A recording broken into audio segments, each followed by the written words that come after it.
tudo bem com vocês? Sejam bem-vindos, sexto ano. Eu sou Isabela Moreira, a sua professora de ciências. E o nosso tema da aula de hoje é a célula. Estamos começando o nosso PET 3 e essa é a nossa primeira semana. Na aula de hoje, nós iremos explicar a organização básica das células e o seu papel como unidade estrutural e funcional dos seres vivos.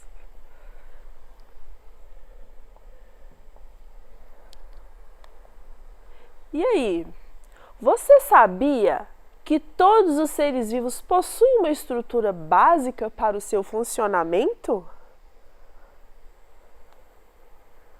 Essa estrutura básica recebeu o nome de célula. A célula é a unidade da vida, ou seja, todos os seres vivos possuem a célula na sua constituição. E foi através do estudo das células que os pesquisadores descobriram que quando há problemas em seu funcionamento, o corpo pode adoecer. Então, as nossas doenças, elas são causadas por um mau funcionamento nas nossas células. O estudo dessas pequenas estruturas também nos ajuda a compreender melhor a origem das doenças e a cuidar melhor da nossa saúde. As descobertas sobre as características, os mecanismos de funcionamento das células acabaram também facilitando as pesquisas de novos medicamentos e novas tecnologias.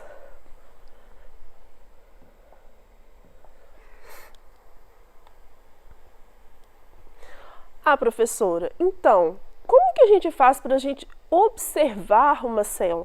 Como é que eu posso saber que eu realmente tenho células no meu corpo? As células são estruturas que nós não conseguimos ver a olho nu. Nós precisamos de um instrumento óptico para poder observá-las. Porque elas são muito pequenas e a sua visualização não é possível a olho nu. Precisamos de um instrumento chamado de microscópio.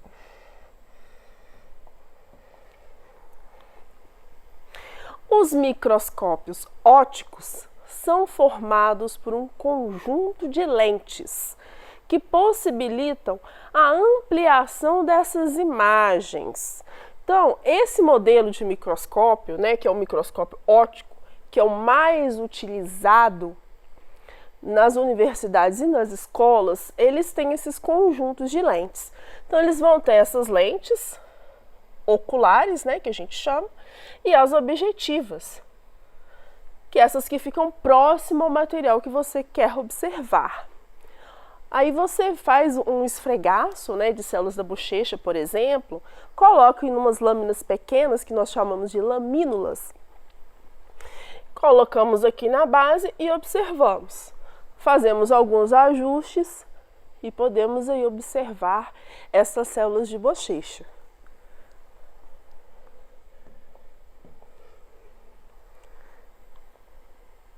Na teoria celular, o que ela vem dizer, Os cientistas, basearam seus trabalhos nas evidências científicas. Todo o trabalho científico, ele acontece baseado em evidências. Então, o que eles puderam concluir? Todos os organismos, eles são formados por células. Então, nós podemos concluir que a célula é a estrutura básica, A unidade estrutural dos seres vivos. A célula é a menor unidade viva, a menor estrutura viva é a célula. Então, a célula também é a menor unidade viva. E desse lado, nós podemos observar uma célula. Como que é essa célula? Bom, nessa célula a gente pode observar três componentes básicos. Vamos começar da parte mais externa para a parte mais interna. Essa parte aqui, pessoal, que envolve a célula, ela é chamada de membrana. Membrana plasmática. Essa parte em azul nessa célula, ela é chamada de citoplasma.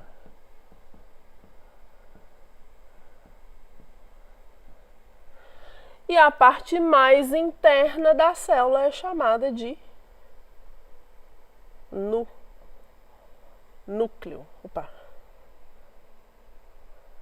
Núcleo.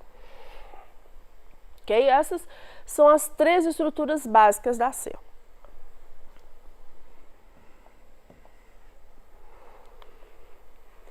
As células, elas surgem sempre de outras células. Então é importante a gente falar isso porque os seres vivos, eles só surgem a partir de outros seres vivos. A reprodução é também uma característica geral.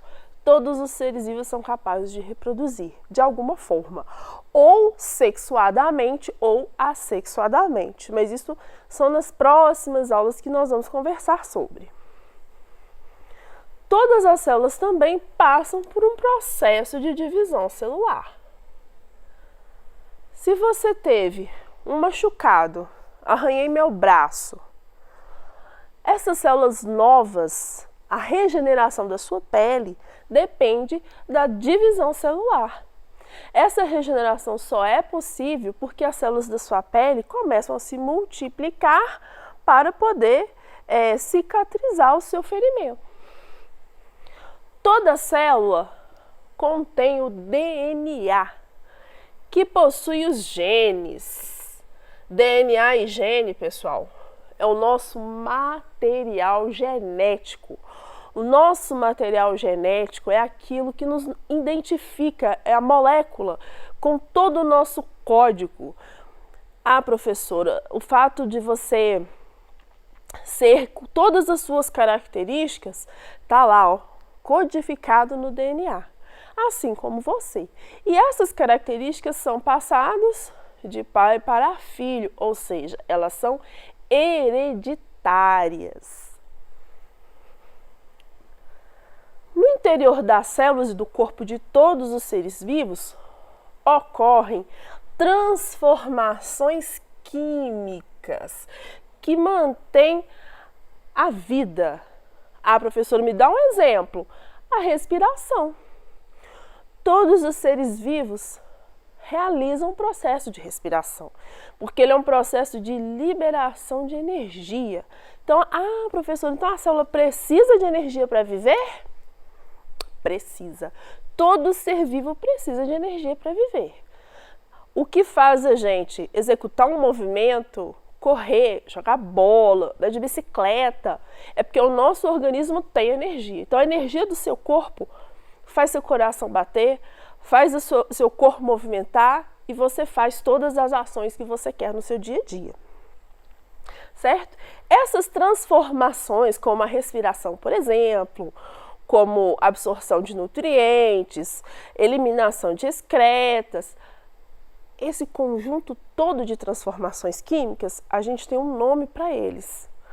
Um nome muito especial chamado de metabolismo. Ah, professor, então quer dizer que toda célula possui metabolismo? Possui. Toda célula possui metabolismo.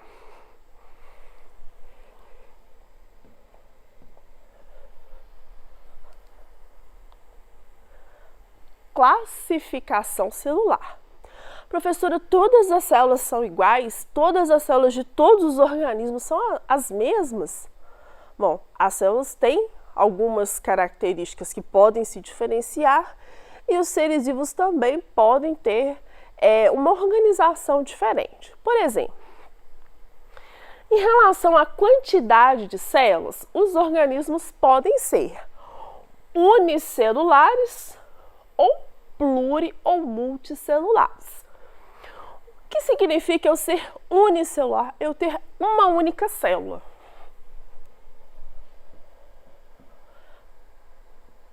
Vamos desenhar aqui uma célula.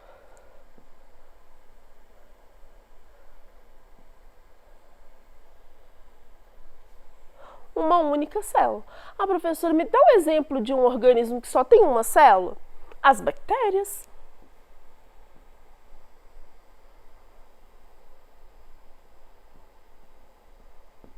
Ah, beleza. E os organismos pluri ou multicelulares? Ah, eles vão ter muitas células. Então, vamos desenhar aqui muitas células. Dá um exemplo, professora, de organismos que têm muitas células? Nós, seres humanos, todos os outros mamíferos, os répteis, os animais, as plantas, todos somos organismos multicelulares.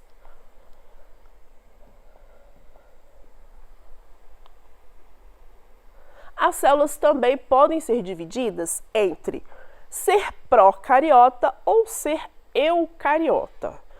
Professor, o que significa a célula ser procariota? A célula procariota, ela não vai ter uma estrutura interna que a gente chama de núcleo. O que é um núcleo? Toda célula tem o DNA, não é? O material genético.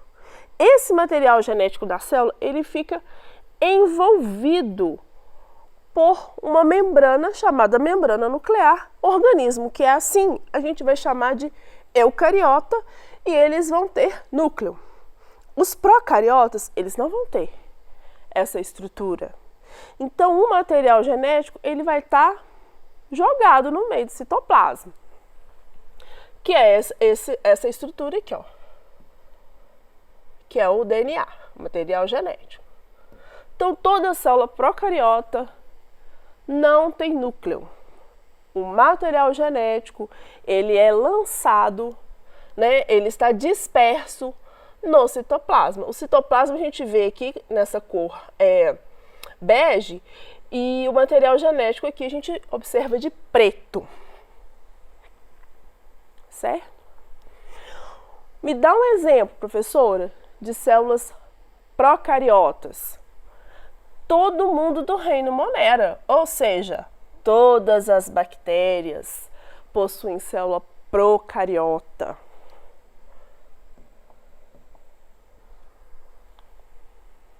Célula eucariota. A célula eucariota é aquela que vai ter um núcleo verdadeiro, igual a gente conversou. E quais são os organismos, né, que vão ter essa célula dessa forma? Vão ser os organismos do reino protista. Professora, eu não sei ninguém que é do reino protista. Ah, as algas são. Quer saber outro organismo? Aquele que causa malária, ele também está aqui no reino protista. E a gente chama ele de protozoário. Então, todos os protozoários são também célula eucariota. Os fungos, cogumelos, as plantas e nós, os animais. Todos somos formados por célula eucariota. Possuímos, então, nessa célula o núcleo, que é a região onde vai ter o material genético, a membrana plasmática, que vai envolver a célula, o citoplasma, que é esse material fluido que está dentro da nossa célula, e as organelas celulares, que são esses órgãozinhos que vão estar aí dentro do citoplasma.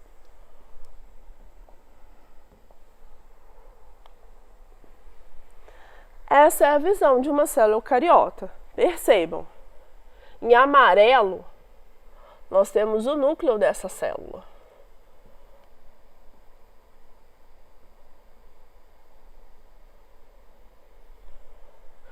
Em laranja, aqui nós temos o núcleo. O núcleo é a região onde eu vou encontrar quem? O DNA e o material genético da célula. Ah, professor. Então, o que é importante eu saber aqui? Que nesta célula eucariota, eu tenho um núcleo verdadeiro e dentro desse núcleo tem DNA. Esse que é o mais importante que vocês têm que saber dessa característica.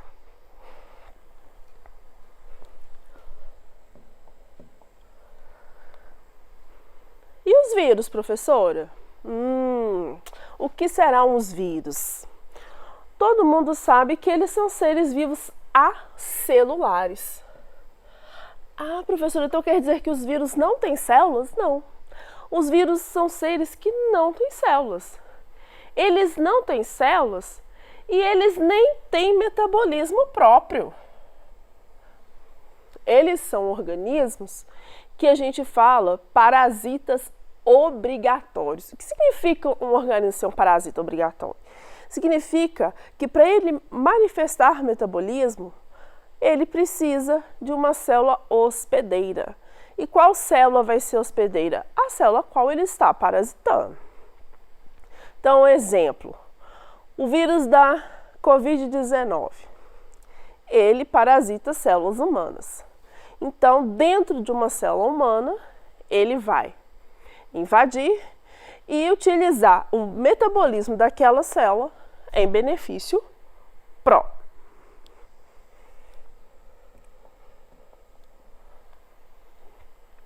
Então, existe duas linhas, né, que pensam, será que os vírus são vivos ou será que os vírus não são vivos?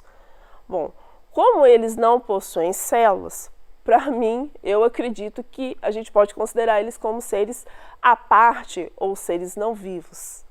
Mas, se eles estão dentro de uma célula, aí sim, eles vão utilizar o metabolismo daquela célula e vão reproduzir e vão utilizar todo aquele corpo, aquele organismo hospedeiro em benefício próprio. E aqui a gente vê uma estrutura viral, é uma capa de proteínas com material genético dentro. Não tem célula, não tem núcleo, não tem citoplasma, não tem nenhuma dessas estruturas que nós conversamos na aula de hoje. Atividades. Vamos lá. De acordo com a teoria celular, todos os seres vivos são constituídos por células. De acordo com essa teoria, qual dos organismos a seguir não pode ser considerado um ser vivo? Se a gente está considerando célula como característica básica para ser vivo, quem desses aqui não possui células? É o HIV, que é o vírus da AIDS. Né? O HIV, para quem não sabe, é o vírus da AIDS. Então, os vírus a gente considera não vivo.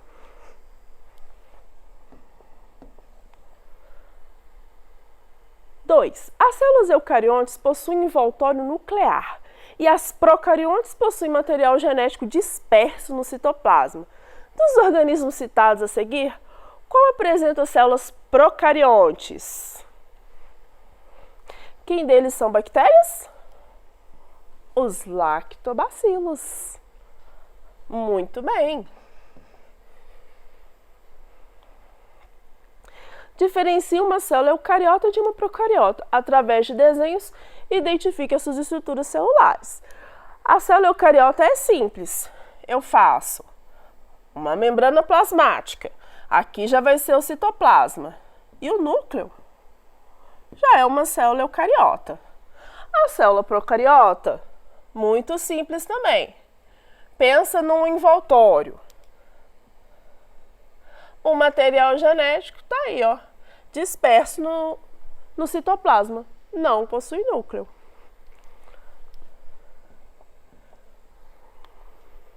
Na aula de hoje nós aprendemos sobre teoria celular e que todos os seres vivos são formados por células. Essas são as referências do nosso trabalho.